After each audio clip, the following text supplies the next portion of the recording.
Hello, hello, hello, hello. Wow, it's been a while, and I really wanted to make this video for myself and for anyone else who is searching for anything like this on the YouTubes. So if you watched my last video, I made an announcement. I'm pregnant. You can go watch how I found out. I'll leave it linked up here, that video, so you can go watch that. But this video, I wanted to cover pregnancy so far, the first trimester, sit down and just gather my thoughts into a video about preparing my body for pregnancy emotionally, physically, spiritually, how I knew it was time for me to get pregnant, some of the resources that I used to educate myself about childbirth and pregnancy, and just kind of put everything together in one video. So if you're interested in something like that, this is what this video is going to be about. I'm going to look at my phone and see some of the points that I've made.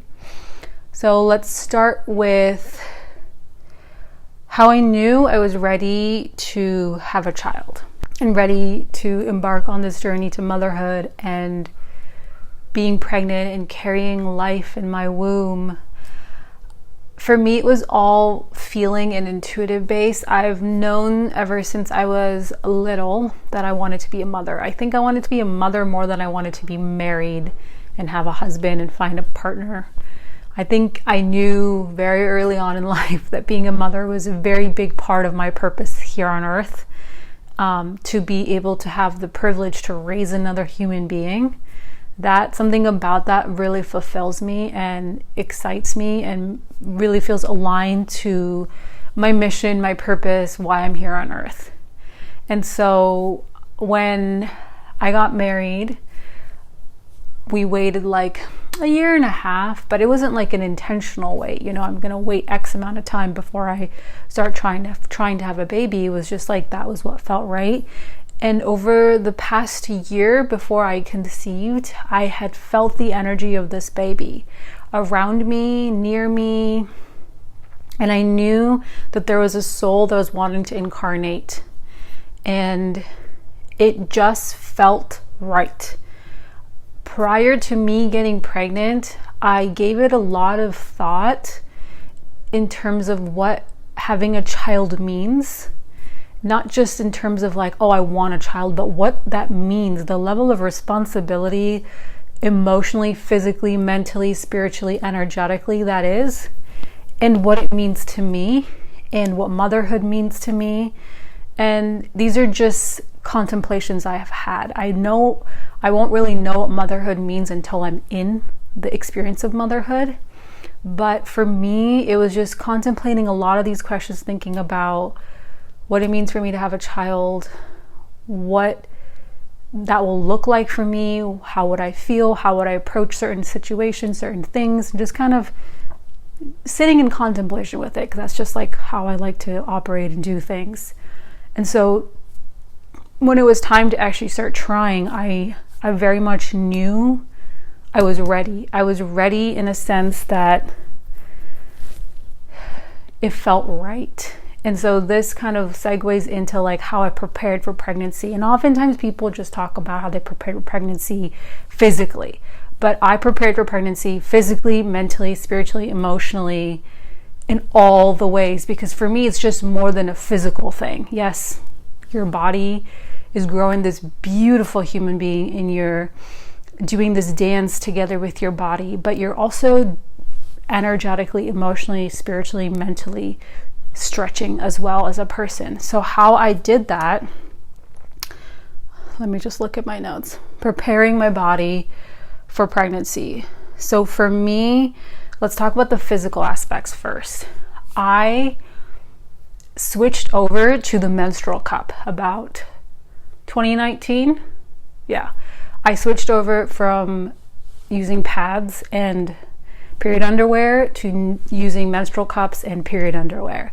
The ones I used, I will link down below. I highly recommend this menstrual cup. It's amazing. And these period undies. I got very intimate with my cycle. So I started to become intimate with my blood, my womb, how much I was bleeding every month, what time of the month was I bleeding, how long were my bleeds, and just becoming very intimate with this organic process that's happening to me every single month, and creating symbolism, ritual, and meaning behind it. So if you were to go do some research on the cycles of a woman's menstrual cycle, you'll see these things called inner autumn, inner winter, inner fall, inner spring, and each correlates a different part of your cycle. So for me, I started to really live in rhythm with my cycle. So when it was my inner winter, that means I was menstruating, and that would mean slowing down, tuning in, giving myself a lot of space to just be and be present with the physical shedding of my uterine lining, but also emotionally and energetically releasing things. So getting very intimate with my womb space, my blood, just the cyclical nature of what it means to be a woman, and living in harmony and in tune with that. The second thing that I think I really started doing was getting very familiar with my cycle itself, in terms of when I was ovulating, when I was not ovulating, how long my cycle was, how many days it was, and I could predict exactly around what time of the month my bleed would start. So I started doing this by taking my basal body temperature every single morning. It's called BBT. You get a thermometer to the 100th degree decimal, and you take your temperature first thing in the morning. And you write this temperature down in an app. I use the Kindara app, and it helps you track when you're ovulating. And you ovulate when your temperature spikes. So that's when progesterone elevates, and you ovulate then. And there's only a 4 to 5 day window that a woman can get pregnant in her cycle. So she can't get pregnant every single day of the month. That is such a misconception. And just understanding how beautifully a woman's reproductive system is designed, it really helps us take more control and have more power with our cycles. So I started doing that in September of 2021. So I started charting my cycle every single month with the basal body temperature. And then what else I started doing was checking my cervical fluids. So every single month at the time of ovulation, your cervix gets soft and releases mucus. It's called cervical fluid or cervical mucus. And this is kind of stretchy and stringy and watery. That's why you notice every single time of the month you start to get a little watery in the middle of the cycle when you're about to ovulate. It is because you're producing something called cervical mucus, which helps the sperm catch and then, go into the uterus and go find the egg for fertilization. And so getting very familiar with the quality of the cervical mucus, how stretchy it was, if it was opaque, if it was eggy, it was runny. You can go do some research about this. The book I suggest that helps you understand your fertility and your reproductive system and how your body's working in terms of ovulation and when you're going to get your period is a book called Take Charge of Your Fertility. That's a great resource, and it talks about BBT and everything in there as well, taking your temperature in the morning. So I started to do that, charting just these simple things. And so I knew about what time of the month I was ovulating, and it was like only a 3-4 day window. It's not that much. And then let me see what else. So that helped me understand my cycle and when I was ovulating, so that could work in my favor when I was actually ready to try to conceive. The other thing I did was I went and got some blood work, got my pap smears, all of just the regular preventative care to support your body and its functioning and its balance. I did all of that. And for me, I wouldn't say that I changed my diet or started eating differently, or changing how I was eating or what I was eating. I would say I've spent the past 10 years really cleaning up my diet, really getting very particular and aware of what my body likes, how much of what foods I like eating, and I eat really intuitively. So I notice when I go to the grocery store, I just grab what I intuitively feel like eating. And that's kind of just how I shop. And just working in sync with understanding what feels good for me to eat, what makes me feel happy, thriving, healthy, and just learning the cues of my body and what supports me. I think something that really greatly shifted for me is having a relationship with food in a way that is like supportive rather than like this like tense, stressful thing. I've never had like, I see food as like a supportive resource, an ally, not as like something I need to be afraid of or be fearful of. And when you understand what feels good for you to eat, and you see the way it's making you feel and the changes you feel in your body, you're just going to gravitate towards those things. So for me, I like a lot of fresh fruits and vegetables. Over the years, my taste buds have changed. I don't eat a lot of sugar. I don't eat a lot of processed foods. I don't eat a lot of bread. But when I do want those things, I allow myself, to have them. But overall, I like eating foods that are light and high vibrational, if that makes sense, that have nutrition in them, because this is going into my body and it's supplying my body with nutrients and minerals and vitamins. And that's more important to me than just what tastes good in the moment. And so over the years, like my palate and my taste buds have refined and changed. So I didn't really do anything different to support my body and get in conceiving. So for me personally, I eat a plant-based diet, but that's what works for my ancestry. My mom had me and grew me in the womb being vegetarian. I've been vegetarian my whole life. I've never eaten meat, so I don't know what that world is like. So I eat according to what my DNA, my mitochondria, and what my cells were built on. I really believe the closer we eat to our ancestry and our family of origin, the better we will be thriving and feel supported in our bodies. I don't believe in fad dieting. I don't believe in all these hip new things that are out in the world. I believe in just eating in a way that feels intuitive and correct for you. So what else? So now that I talked about the physical, logistical things that I did, I want to talk about the emotional and the spiritual healing that I did. So, of course, if you've watched any of the videos on this channel, you know that working in the healing arts, being a healer, a guide, intuitive guide, is my work. This is what I thrive at. This is what I love doing. This is what I support people with. And of course, to be a good guide for somebody else, I have to do my inner work. I have to be doing my own processes of healing and coming home to myself. So for me, I knew that there was a lot of stuff that I had around my inner child and just my trauma as a child that I wanted to work through.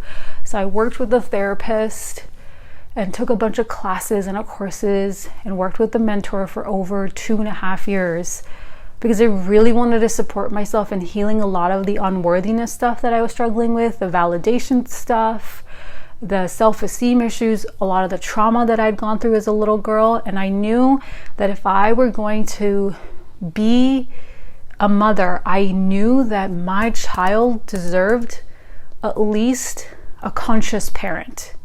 Not the perfect parent, but a conscious parent who could take ownership over her things instead of projecting it onto the child. Because I know intuitively a child is going to mirror back to me all my own shit, because children are so pure and so innocent. So I knew I wanted to heal a lot of my own inner child before I had my child, so that I wasn't re-traumatizing her, but I wasn't passing on all this generational trauma onto her. Like I wanted to break the cycle. It had to break with me. It was going to be different from me on out. So I took a lot of responsibility for a lot of my pain, a lot of my suffering, a lot of my trauma, and did a lot of the inner work, which helped me heal and have a better relationship with myself. And that's also what prepared me for motherhood and knowing that I'm ready to have a child. So I feel like this is so overlooked in the world that we live in today.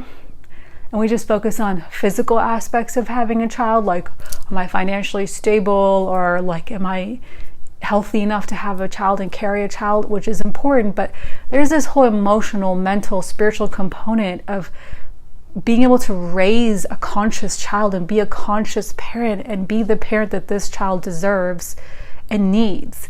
I think that is so overlooked. And because we're not doing that inner work of healing our own wounds and our own pain and our own trauma, we're just regurgitating and passing on trauma and pain and wounding to our children. And children are the future of humanity. Like, it starts with the child, and children grow up to be adults. So for me, I knew it was really, really important that if I wanted to like be the most conscious parent I could be to my future children, I had to do a lot of healing. I had to be at peace with myself. I had to like myself. I had to at least understand my emotions, have emotional intelligence, have a regulated nervous system, know what my own patterns are. And so when I'm raising a child, I can be very acutely aware that this is not her, or this is not her stuff, this is my stuff. And I could take responsibility for my own stuff. I think that was very, very important to me. Some of the books I recommend is anything by Peter Levine. He talks a lot about trauma and trauma healing. The Body Keeps Score. What other book that I really like? I forget the names, but I'll put a few of the books that I read in the description. Nervous system regulation was essential. Feeling safe in my own nervous system and regulating my nervous system and knowing how my nervous system operates. That was really, really helpful. And this kind of goes into like my partner and I, or my husband and I, we collectively work together to build a strong bond in our marriage. So we went to couples therapy together, not because we had problems. That's not why you go to therapy, because you have problems or something's wrong with you. You want to be more conscious and more responsible and more aware and more powerful in your life, so you can feel good, happier, and feel more empowered in who you are and how you live your life. And we really worked on connecting and building a strong foundation of our marriage and understanding what our triggers are, how to regulate each other, how to co-regulate. I think the biggest thing that any human being can do as far as their healing goes is to understand their nervous system and regulate it. When you have a regulated nervous system, your life is more balanced, you're more balanced, and you are more resilient and more empowered as a human being. And that was really, really helpful for me. Okay, moving on. Whew, I'm out of breath. Okay, next. Even before I got pregnant, I did a lot of research and learning about childbirth and pregnancy. I'm someone, when I get really interested about something, I get obsessive about learning about it. That's just how I work. And intuitively, because I had been living this like very organic, conscious lifestyle for so many years, I knew I wanted to birth in a conscious, the most natural way possible. We can have preferences, and we can plan for things, and we can set intentions for things, and I think that's important. Our intention is very important.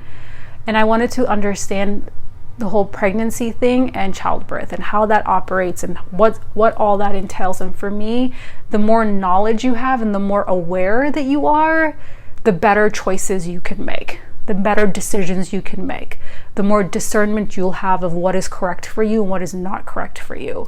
And so for me, even before I got pregnant, even before I was thinking about having a child, I just wanted to understand, like, how does pregnancy work? How does childbirth work? How does labor work? How do you actually birth a baby? And so I went down this like rabbit hole of research and understanding things. And I think watching a few videos of women giving birth in such a peaceful, beautiful, empowering way was really like, oh, there could be another way that you do things, because you just watch these videos of these films with women screaming at the top of their lungs of how much pain they're in while they're giving birth. And so just seeing the contrast of that, it opens your perspective up a bit, that there's other ways to do things. So I did a lot of research and learning, and I think for me, just knowing how the process works and what it entails helps me better understand what my body is doing and to be more in tune and connected with my body and my baby. So some of the resources that I suggest are the documentary, The Business of Being Born, the book, Ina May's Guide to Childbirth, Childbirth Without Fear. There is beautiful home birth videos by Ellen Fisher that I really enjoyed watching. I really enjoyed researching about how the medical system handles childbirth and pregnancy, and how midwifery care and the more traditional route of how women have been having birth for thousands of years, how that is handled, and what's the process, and what's like the process for each of those methods or whatever. And based on that, I made my own intuitive decision of what's best for me and what's right for me. And I'm going for a natural pregnancy, a natural unmedicated birth, childbirth experience, because that's what feels right for me. That's what feels the most supportive and safe to me. I think the key thing here is to do what feels safe and supportive to you.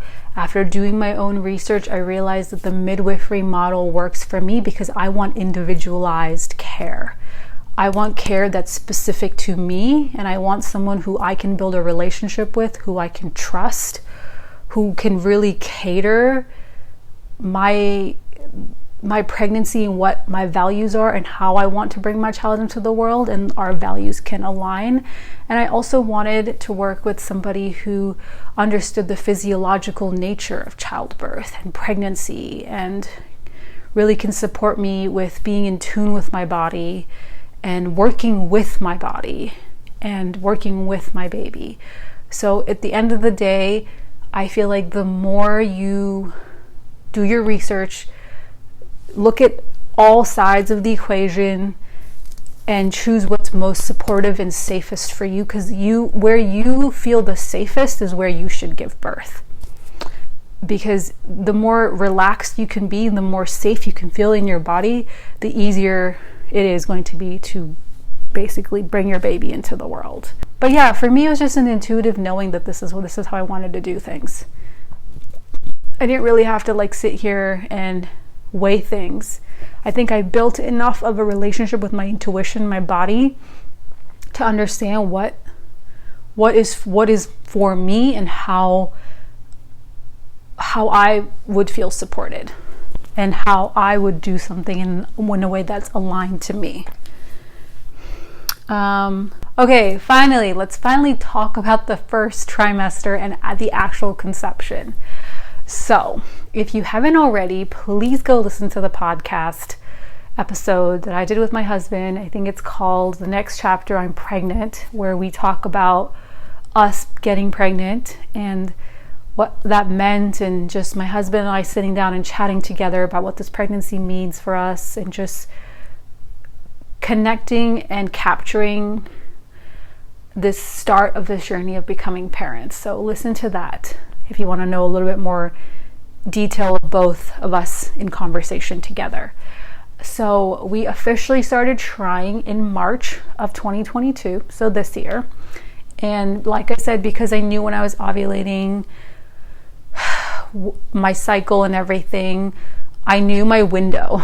And I didn't have a specific meticulous sheet of exact days, but I just kind of intuitively knew this was my window, and we tried, and it worked on the first time, and it happened fast and it happened quick, and I'm so grateful to be in that position. And I'm just so grateful it happened really fast, but at the same exact time, it was very surprising that it happened so fast. But because I tuned into the energy of this baby that's coming in, it felt like, oh no, like the baby was ready. Like they were ready to come, and they were just waiting on us to be ready. And the moment they had this window and like the portal was open, they're like, boop, I'm coming in. So that's how the conception process worked. And then I didn't find out I was pregnant until April 19th. So I was 4 weeks and 4 days at that point. And I also knew that I could have possibly gotten pregnant when we had tried, but I wasn't 100% sure that it actually worked. So I was waiting around for my cycle to come, my moon time to come, and it wasn't coming. And eventually, after it passed, we took a pregnancy test, and lo and behold, gratefully, it was positive. And that took me and my husband both by surprise, but at the same exact time, I'm grateful it happened in the way that it did. So then the first trimester, I didn't really feel anything until I think about week 6 or week 7. But the one thing I immediately noticed right away was my heightened sense of smell. I already have a wolf's nose to begin with, but now it was like 100 million times more elevated, or just more prominent. I could smell everything. Like my cat smelled like garbage to me. Nothing smelled good to me. It was bad. And because of the sense of smell was so heightened, it was creating nausea. But like a nausea in a way that was because of what I was smelling, not because of like the way like my tummy or anything like that was feeling. So that was a little weird. The other thing that I remember feeling is I had mild nausea. So luckily I did not throw up at all, actually. I had mild nausea that would come in waves. But in the grand scheme of things, it was pretty mild from what I've heard a lot of women talk about. So I felt really grateful for that. But I craved a lot of cold things, because cold things offset your sense of smell and offset the nausea. So iced water, like cold fruit, cold smoothies, things like that. I just want to mention that I don't have caffeine, not because I cut it out during the pregnancy, but because I just don't have caffeine. Caffeine does not work with my system. Not even black tea, and not even green tea, not even chai tea. So I don't have caffeine. So I didn't have to cut anything out. So I didn't really cut any foods out per se. What else? I'm trying to think now. I loved fruit. I still love eating lots of fruit. So anything fresh, lots of fruit, lots of vegetables, coconut water, smoothies, lemons with salt. I really enjoyed lemons with salt. There in the first trimester. Nothing out of the ordinary. So that's like kind of the thing. Like I hear people be like, oh, I crave this weird thing, but like I didn't crave anything out of the ordinary. The only thing I can think of is I just wanted lots of fresh food, like fresh fruit, fresh vegetables, very simple meals. Because I was experiencing GERD, and I've never experienced GERD before, so it felt like something was stuck in my throat and something was stuck in my esophagus constantly, and it was like the most annoying sensation ever, because I would swallow thinking it was food stuck in my throat and it wouldn't go away, and it was there the whole like first trimester, and eventually like week 16 it went away, and now I don't have it. I did have like occasional like fake meat or like fake chicken, like vegan chicken, like a few times with some fries. That was weird. That was a weird craving I had it like 3 times. There's like this like vegan plant-based burger place in Whole Foods, and that's where I went and got it. But I can't think of anything specific that was like I craved or was like a turn off. Yeah. What else about the first trimester? Oh, yes, the bloat. Oh, the bloat was so bad. I got so bloated. Whew, that was really hard because I wasn't eating a lot because I didn't have an appetite because I was constantly like smelling things I didn't want to be smelling, which is what made me nauseous. But the bloat was really hard. So I drank a lot of celery juice to help with the bloat, the GERD, and the feeling of something stuck in my throat. And I had a lot of smoothies, a lot of fresh fruits. Like, I was eating a lot of light meals that weren't going to slow my digestive system down, because what I learned is when you get pregnant, your body excretes a hormone, I don't know, something, but it's called relaxin, and it starts relaxing your esophagus, your stomach muscles, and it slows your digestive system down. And I think that's what was happening. So having a lot of fresh fruit with fiber and water content felt really supportive because it supported my digestive system. So I had celery juice for a long time, soaked almonds in the morning. Like I said, lots of lemon ginger water first thing in the morning. I still do that. Smoothies, I still do that. Wild blueberries, lots of fresh smoothies with wild blueberries in them. But I had a pretty solid, smooth first trimester, which I'm so grateful for. I think the hardest part about my first trimester wasn't so much the physical changes that were happening in my body, but the environmental changes. So if you watched any of those like vlog style videos that I've made called Story 1, 2, and 3, you'll know that I moved from Boulder and I now live in the Pacific Northwest, and I had just moved a week before finding out I was pregnant. And so within a week of getting here, I found out I was pregnant. I was in an Airbnb when I found out I was pregnant. I didn't know anyone. I had never been to this part of the country. I was in a new environment. I had no friends. I had no support system, nothing. And here I was pregnant and starting this new chapter of my life. And that was probably the hardest part about the first trimester than the physical changes of pregnancy. And that took a toll on me more than what was happening to my body, because I just was so out of my element. All these new smells I was not liking because I was not in my own space, my own environment, around my own things. So I just remember I didn't like the smell of the Airbnb, and that made me really nauseous. I think the environment itself was making me nauseous because there was all these new smells. There were not like, your comforted home smells of your own home and your own bed and your own couch and your own like space. So that was really playing into the nausea. I guess that was the hardest part about the first trimester, was just the move itself and the environmental changes that were happening in my life than the pregnancy itself.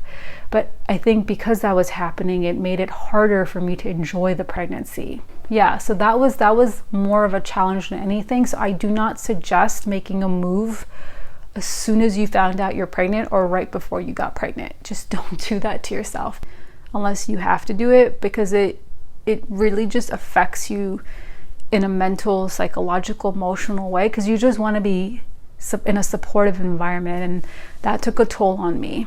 It made things way harder. Yeah, but I feel like I had a pretty smooth, straightforward first trimester, and I'm so grateful for that. I thank my body every day. Like, there's a few affirmations that I say every day. My body is healthy. My body is strong. I trust my body. I trust my baby. I have a beautiful birth. Like, I think intention is so important. Where intention is and where your focus is, that is where energy is growing and cultivating. We have the power of the mind to focus on what we want to focus on. So we might as well focus on things that are supportive and helpful, because the mind is going to focus on something. That's just what the mind does. You can be very intentional about what it focuses on, because that has an impact on you. Okay, I want to talk about what I love about being pregnant and what I don't like about being pregnant. What I love about being pregnant is getting to experience the magic of creation, the magic of life, the fact that I am a vessel. I am a portal. My womb is a portal for life that has never existed on the planet before. This human has never existed on the planet before. I get to be a portal for them to come through. And that my body is designed to do that is just mind-blowing to me. I think I've had a deeper appreciation for my body and like what it's capable of as a woman, what I'm capable of and what my body is doing and how it's just happening so seamlessly. Like I'm not sitting here growing my baby. Like I say, my body, Mother Nature, God, baby are doing everything. And it's just growing. And I'm doing my part, which is nutrition and emotionally supporting myself and keeping myself in a stress-free space and things like that, which I want to talk about probably maybe in another video. Nutrition, exercise, and how I'm preparing for birth itself. Because I'm currently in my second trimester. So I'm going to like really start looking ahead towards that now. But that's what I'm really grateful about. I'm really grateful to just be able to have this once in a lifetime experience. Some days it's hard because like I'm out of breath right now and my belly's growing and I can't like sleep on my stomach and there's certain positions I can't be in anymore and it's hard to get up and you know, heartburn, which I don't have very often actually, but sometimes I'll eat dinner too late and go to bed and I have like heartburn. But overall, I'm so grateful that I have the privilege to bring life earthside and that my body, it's like I feel like this is the ripest my body will ever be. I'm like a fertile, ripe fruit, a flower blossoming. That's what I feel like. The hardest part about being pregnant is, of course, just the physical changes. The changes of the belly growing, like my breasts growing, and, you know, just not being able to move in ways that I was before. It's just it's a lot of the physical things that make pregnancy hard, but I'm so grateful to be able to do this and to go on this journey and to carry this child in my womb and bring them earthside. Like, wow. And the fact that they chose me, wow. As much as I chose them, but I was chosen, you know, I was chosen. I just have a lot of gratitude for this journey of pregnancy and motherhood. Yes, I think that's everything I wanted to share. If you have any questions, of course, ask them in the comments below. And I think that's it. I will make another video about nutrition, share some of the supplements and the things I'm taking, exercise, of course, how I'm preparing my body for birth, things like that, because I think finding that out has been really helpful, because the one thing that I've understood is nutrition. And what you do during pregnancy is so important as to how childbirth is for you. And so I've been really being intentional about my nutrition and what I'm doing, because like everything I'm doing right now is preparing my body for labor, not just when I actually go into labor. Like everything, this whole 9-month journey is preparing my body to give birth. And so I want to prepare and support my body to do it in the most helpful way possible, not wait till like those however many hours I'll be in labor to then support my body in labor. Like I see this as an entire journey that I can be very intentional, mindful, and fully like present with. And that's how I'm approaching it. But yeah, if you have any insight, any advice, anything you'd like to share, I'd love to hear from you. That's it. That's it for me, wherever you're in the world. Sending you all my love.